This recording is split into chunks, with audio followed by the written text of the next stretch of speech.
Pour le musicien, de partir d'une vraie toile blanche est quelque chose qui est extraordinaire. D'habiter le silence sans le polluer est un défi et un plaisir pour un musicien.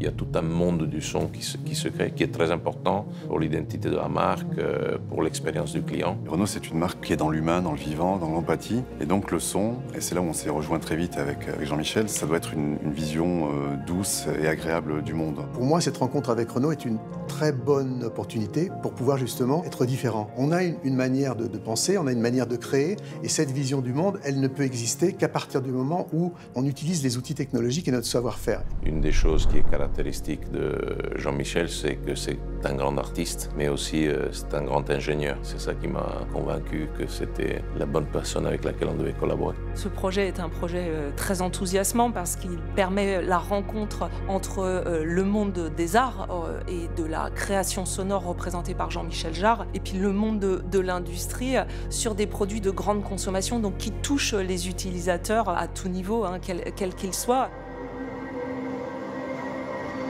C'est très silencieux, une voiture électrique. Donc voilà, il faut l'entendre venir et on a besoin d'un certain niveau de décibels d'un son émis par la voiture. Et donc on essaie de designer un son agréable ou signifiant pour la marque. Et c'est drôle parce que quand on devait choisir, moi et Jean-Michel, on était toujours d'accord.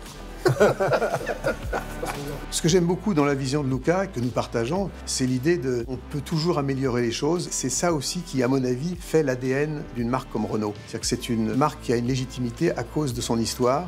Et je pense que c'est aussi ça qu'il faut arriver à faire passer dans les quelques secondes du son d'un moteur. Ça paraît ambitieux, ça paraît utopique, mais c'est le but que je me suis fixé, c'est le but que nous nous sommes fixés avec l'équipe.